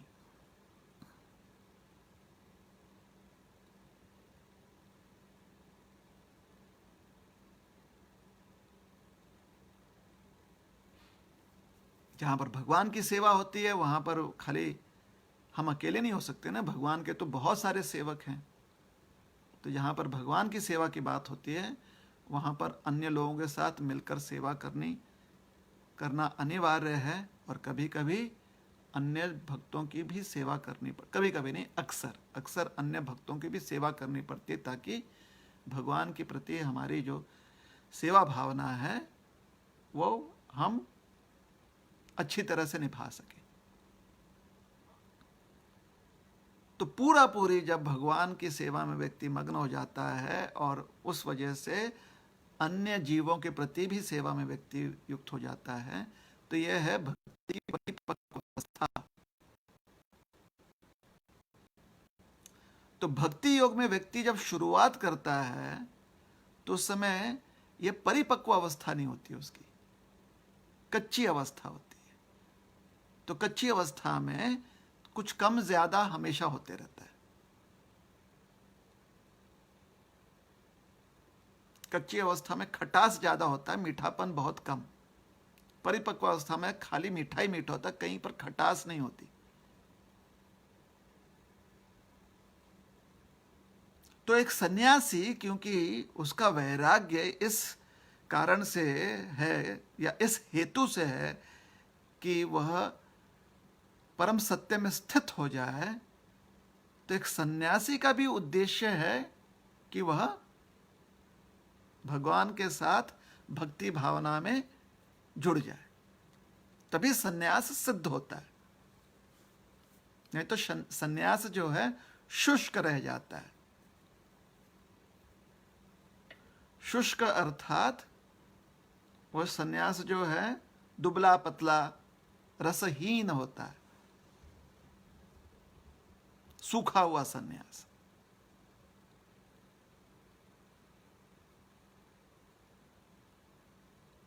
तो जो एकदम मतलब जिसे कहते हैं ना हेल्दी सन्यास, हेल्दी मतलब एकदम सन्यास होता है, वह सन्यास का अर्थ होता है कि भगवान के साथ भक्ति भावना में स्थित हो जाना।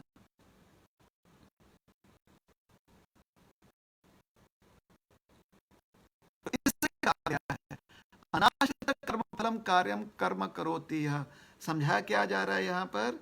भगवान कह रहे हैं यहाँ कि सन्यासी उसी को कहते हैं, सन्यास उससे कहा जाता है जहां पर तुम परब्रह्म के साथ युक्त हो जाओ। अनाश्रित कर्म फलम योग, और योगी वह है जो कर्म फल से आसक्त हुए बिना, कर्म फल की चिंता किए बिना,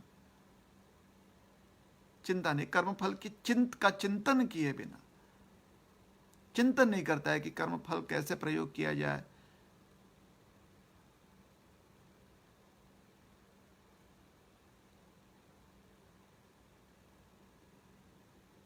जो इस प्रकार से कर्म फल के अस्तित्व से प्रेरित हुए बिना, उसकी प्रेरणा सिर्फ कर्म है, कर्म करना उसके अच्छा लगता है, इसलिए पूरा मन लगाकर कर्म करता है। कर्म फल की बात की जा रही नहीं, इसलिए कर्म की बात की जा रही। वह कर्म जो है उसका ज्ञान हो सकता है, ध्यान हो सकता है, या उसकी इंद्रियों की क्रियाएं हो सकती हैं। ज्ञान और ध्यान में इंद्रियां नियंत्रित की जाती हैं और कर्म में इंद्रियों के द्वारा क्रिया की जाती है। तो कर्मफल अनाश्रित, कर्मफल अनाश्रित का अर्थ होता है कर्मफल पर वह आश्रित ही नहीं है, मतलब कर्मफल से प्रेरित होकर वो कार्य नहीं कर रहा है, कर्म से प्रेरित होकर कार्य कर रहा है। तो ऐसे जब व्यक्ति कर्म से प्रेरित होकर कार्य करता है वह सन्यासी है, ऐसे कहा गया है। और वह सन्यासी जो पर ब्रह्म से युक्त होता है वह योगी है। स सन्यासी च योगी च, वह सन्यासी भी है योगी भी है। वह सन्यासी जो युक्त हो गया पर ब्रह्म से, तो यहां पर योग आ गई, तो सन्यासी हो गया योगी, है ना। और जो योगी है जो कर्म फल से अनाश्रित है, कर्म फल पर अनाश्रित है, कर्म फल पर बिल्कुल आश्रित नहीं है, कर्म फल से प्रेरणा प्राप्त नहीं कर रहा है। कभी कभी कर्म फल योग्य आता है, कभी कभी कर्म फल जो है अपेक्षा से कम ज्यादा हो जाता है। तो उसकी वजह से वह मायूस या उत्तेजित नहीं होता। क्यों? क्योंकि कर्म में उसका मन लग रहा है। जैसे कभी कभी सोचिए कर्म है कि मंदिर को साफ कर रहे हैं, तो मंदिर स्वच्छ करता है व्यक्ति, और उसे स्वच्छ रखने के लिए वो प्रयास करता है कि कोई मंदिर में आए नहीं। तो ठीक है, स्वच्छ रखने के लिए वो मंदिर स्वच्छ ही रहे, इससे सबका आना जाना बंद कर दिया। फल तो मिल गया उसे कि मंदिर एकदम स्वच्छ है, लेकिन वो स्वच्छ रहे इसके वजह से उसका कर्म छूट जाएगा ना कि साफ करे मंदिर को पुनः। तो यहां पर व्यक्ति कर्म फल से आसक्त है, कर्म फल पर आश्रित है, ना ही कर्म पर। लेकिन जो व्यक्ति मंदिर नित्य साफ करते रहता है, कितने भी लोग आए, कितनी भी गंदगी हो, फिर से वो साफ करता है, फिर से साफ करता है, फिर से साफ करता है, तो जब लोग ज्यादा नहीं आ रहे हैं तो कुछ समय तक फल क्या है, मंदिर स्वच्छ ही रह रहा है। और जब लोग आते जाते रहते हैं तो फल क्या हो रहा है, साफ करने के बाद फिर से मंदिर गंदा हो रहा है। साफ तो किया उसने, लेकिन मंदिर फिर से गंदा हो रहा है। तो कर्म से व्यक्ति आसक्त होता है, वो बार बार जो है पोछा लगाते रहता है, कर्म फल से नहीं। कर्म फल से अगर आसक्त हो जाएगा तो जैसे ही लोग गंदा करेंगे वो मायूस हो जाएगा, या लोगों को गाली देगा, या वो सोचेगा ये काम मैं नहीं करूँगा, मंदिर का यहाँ पर साफ सफाई करना मैं छोड़ के जा रहा हूँ या जा रही हूँ।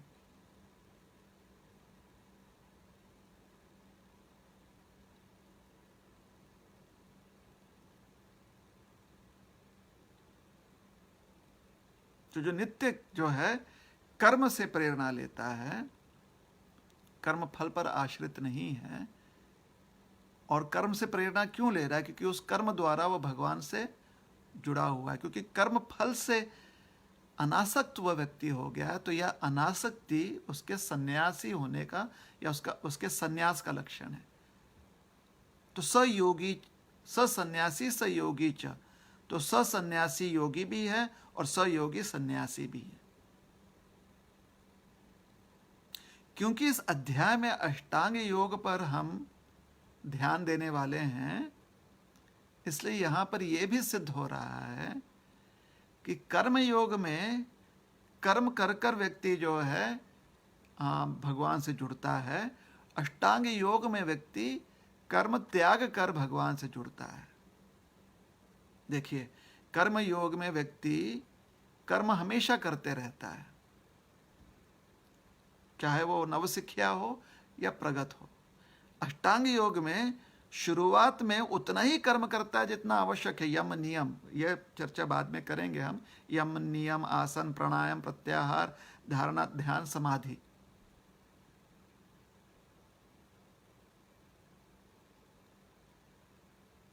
ये 8 अंग है। तो यम नियम से शुरू होती है। यम नियम अर्थात जो योग्य है वो करना, जो अयोग्य है उसे त्यागना। तो जो यम होते हैं, जो त्यागने की बात होती है, वो अधिक मात्रा में होती है। ये नहीं करना, वो नहीं करना, ये नहीं करना, वो नहीं करना, ये नहीं करना, वो नहीं करना। करना क्या है, 3-4 चीज, यही 3-4 चीज करनी है। तो अष्टांग योग में नियम जो है, जो चीज करना योग्य है, संख्या उसकी कम होती है। जो नहीं करने की वाली बात है, जो अयोग्य है, उसकी संख्या ज्यादा होती है।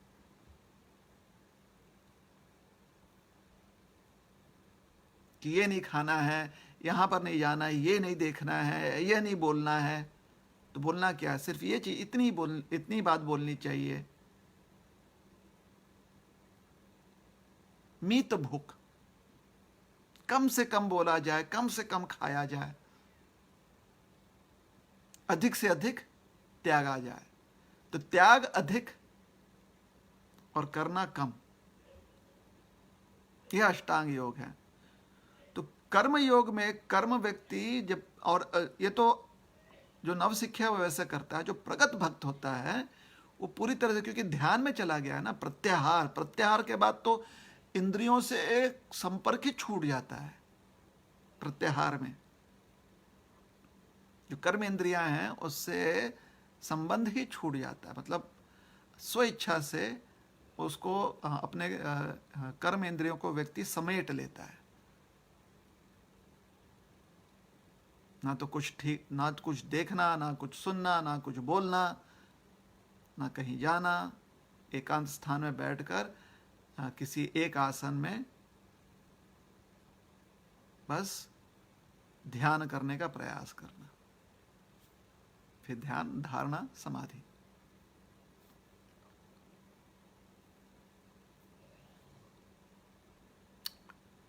तो अष्टांग योग में व्यक्ति आगे कर्म बिल्कुल, मतलब कर्म इंद्रियों को पूरी तरह से क्रियाहीन कर देता है। जबकि कर्म योग में कर्म इंद्रियों को क्रियाहीन नहीं किया जाता है, कर्म इंद्रियों को सक्रिय रखा जाता है। कर्म फल से व्यक्ति अनासक्त होता है। तो ये दो प्रणालियों में ये अंतर है। अंतर भले ही है प्रणालियों में, दोनों जब प्रगट हो जाते हैं तो दोनों ही परम भगवान से संबंध जोड़ते हैं और दोनों में भक्ति भावना जागती है।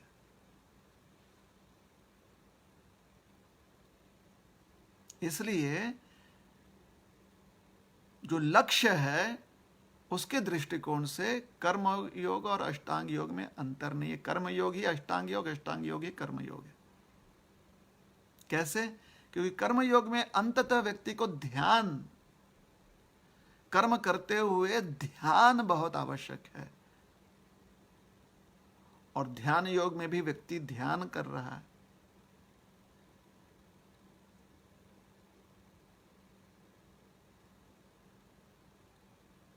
तो क्योंकि ध्यान तक दोनों ही पहुंच रहे हैं, जहां पर भगवान पर ध्यान लगा रहे हैं, तभी तो सेवा भाव जागृत होगी ना। इसलिए अंतर नहीं है, क्योंकि दोनों का लक्ष्य एक ही है। एक में व्यक्ति सक्रिय होते हुए ध्यान तक पहुंचता है, दूसरे में व्यक्ति शुरुआत में इंद्रियों का प्रयोग करता है, बाद में इंद्रियों को समेट लेता है और फिर ध्यान तक पहुंचने का प्रयास कर रहा है। तो 5वें अध्याय में हमने देखा एकम सांख्यम च योगम च, कर्मयोग और सांख्य योग लक्ष्य के दृष्टिकोण से, क्योंकि एक समय पर लक्ष्य कर्मयोग में ज्ञान और सांख्य योग में ज्ञान,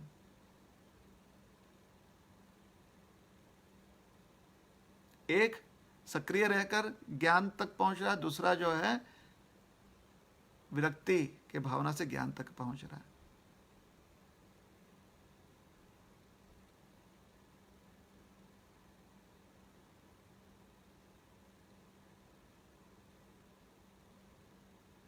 वैसे ही कर्म योग और अष्टांग योग का लक्ष्य जो है, हालांकि प्रणाली में थोड़ा अंतर है, लक्ष्य एक ही है।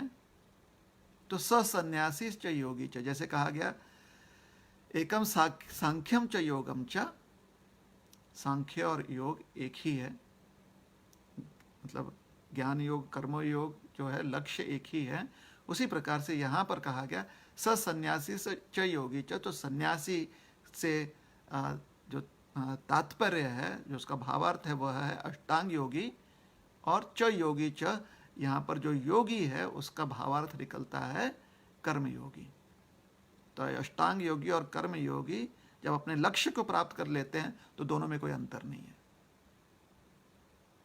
दोनों वही लक्ष्य प्राप्त कर चुके हैं, एक ही लक्ष्य प्राप्त कर चुके हैं। तो सन्यासी च योगी च,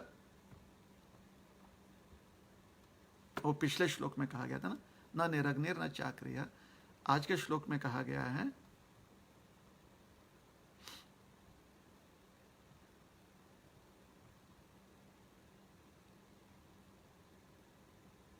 अच्छा क्षमा कीजिएगा, आज का श्लोक तो अनाश्रित कर्म फल में इस पर चर्चा की थी। यम संन्यासम इति प्राहुर योगम च विद्धि पांडव। तो हमने किसी प्रकार से 6.1 पर ही चर्चा थोड़ी बहुत कर ली पिछले 15-20 मिनट में। यम संन्यासम इति प्राहुर, वही संन्यास है और वही योग्य है जहां पर व्यक्ति असन्यस्त संकल्पो, ऐसा करता नहीं, मतलब जहां पर अंततः संसार से विरक्ति और भगवान से जुड़ना नहीं होता, उसे ना तो हम संन्यास कहेंगे और ना ही हम योग कहेंगे। अगर उसे योग कहना है, संन्यास कहना है, तो दोनों को, जो योग कर रहा है और जो संन्यास ग्रहण कर रहा है, दोनों ही व्यक्तियों को क्या करना पड़ेगा? दोनों ही व्यक्तियों को जुड़ना पड़ेगा परम चेतना के साथ। क्यों? अगर वो नहीं जुड़ रहे हैं, असन्यस्त, असन्यस्त का अर्थ होता है नहीं जुड़ना।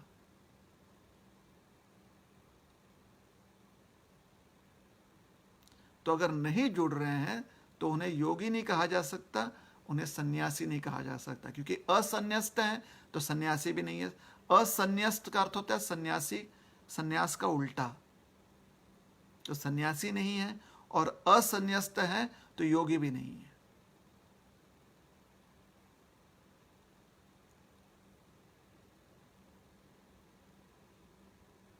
तो असन्यस्त का अर्थ होता है बिना त्याग के, बिना विरक्ति के। तो सन्यासी के लिए विरक्ति जो है शुरू से लेकर अंत तक विरक्ति है। और यहाँ पर योग की परिभाषा जो है वह है कर्म योगी से। वह व्यक्ति, उस व्यक्ति के लिए शुरू में कर्म है, अंत तो गत्वा, कर्म फल से पूरी तरह से उसे अनासक्त होना है।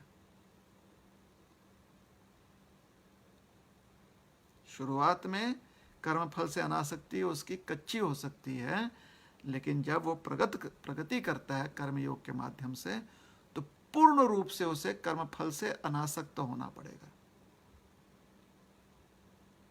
तो न ही असन्यस्त संकल्पो, जब तक व्यक्ति असन्यस्त नहीं हो जाता, अर्थात विरक्त नहीं हो जाता है और ऐसा संकल्प नहीं ले लेता कि किसी प्रकार की इंद्र तृप्ति नहीं चाहिए हमें,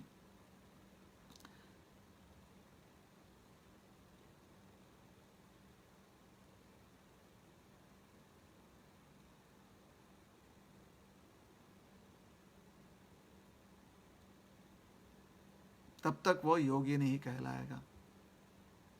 योगी भवति कश्चन, ऐसा व्यक्ति थोड़ी योगी कहलाता है। और जो सन्यास है, जब तक वो योग में सिद्ध नहीं हो जाता है, योग में स्थित नहीं हो जाता है, मतलब जुड़ नहीं जाता है परम सत्य परम भगवान के साथ, तो वो कैसे सन्यासी होगा। तो यम सन्यासम इति प्राहुर, उसी को सन्यास समझो। योगम विद्धि, जो योग में जुड़ चुका है, और उसी को योगी समझो जो संन्यस्त संकल्प है। अगर संन्यस्त संकल्प नहीं है उसे कहते हैं असन्यस्त संकल्प। तो अगर असन्यस्त संकल्प है तो फिर वो योगी नहीं। अर्थात अगर उसके योगी कर्म फल से अनासक्त नहीं है तो वो असन्यस्त है। तो फिर कैसा योगी? वो योगी नहीं हो सकता पूरी तरह से, उसे वो परिपक्व योगी नहीं है। उसी प्रकार से सन्यासी अगर जुड़ता नहीं है परम सत्य के साथ तो उसका सन्यास जो है अपूर्ण हो रह गया। तो इसलिए भगवान कहते हैं यम सन्यासम इति प्राहुर योगम तम विद्धि पांडव। तो यहां पर पिछले श्लोक और इस श्लोक के आधार पर भगवान कहते हैं कि अष्टांग योग और कर्म योग दोनों ही अपने लक्ष्य में एक ही हैं, और इस प्रकार से लक्ष्य के दृष्टिकोण से अंतर नहीं है। कर्म योग से अगर कोई अपना लक्ष्य प्राप्त कर लेता तो ऐसा योगी, और अष्टांग योग से कोई व्यक्ति अपना लक्ष्य प्राप्त कर लेता वैसा योगी। ये दोनों योगी जो हैं एक ही स्थिति को प्राप्त किए हुए। और भक्ति योग के बारे में तो हमने चर्चा कर ही ली है कि कर्म योगी, ज्ञान योगी और अष्टांग योगी अंततो गत्वा, तभी उनकी साधना परिपक्व हो सकती है जब वो भगवान के प्रति प्रेमासक्ति निर्माण कर लेते हैं। और भक्ति योग में तो शुरुआत से ही हम इसकी प्रेरणा हमें मिलती है कि भगवान के साथ प्रेम से जुड़ें और प्रेम से उनकी सेवा करने का प्रयास करें। और इस प्रेम से सेवा करने का जो हमारा प्रयास परिपक्व हो जाता है तो फिर वह सिद्ध भक्ति योगी हो जाता है, एडवांस्ड भक्ति योगी हो जाता है वो। तो यहां पर संन्यास और योग का यहाँ पर जो संबंध है वह भगवान सिद्ध कर रहे हैं।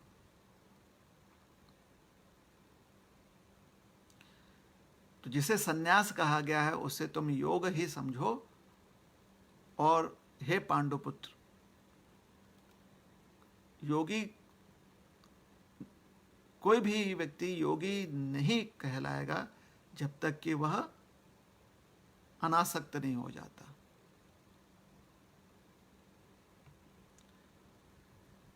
संसार के सुख से अनासक्त नहीं हो जाता।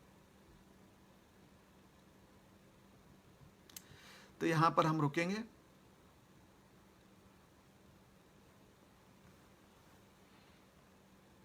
अगर आज के चर्चा के विषय में किसी के मन में कोई प्रश्न हो तो कृपया करके आप जो है कमेंट सेक्शन में उसे पूछ लीजिए, उसे लिख कर दे दीजिए, हम तक वो पहुंचेगा। और हम तक अगर पहुंच गया आपका प्रश्न तो उसका यथाशक्ति अभी उत्तर देने का प्रयास करेंगे। अभी तक तो कोई प्रश्न पहुंचा नहीं है। आपके यहाँ बज गए हैं रात के 9:15, तो क्योंकि कोई प्रश्न यहाँ पर नहीं पहुंचा है तो आज यहीं पर क्लास जो है समाप्त करते हैं। आपसे फिर परसों शाम को मिलेंगे, क्योंकि कल शाम को रविवार सत्संग कार्यक्रम होगा। परसों शाम को मिलेंगे। कल हम क्लास शाम में नहीं ले पाए, उसके लिए क्षमा चाहते हैं। थोड़ा सा हमने ब्रेक ले लिया क्लास देने से, एक दिन का। तो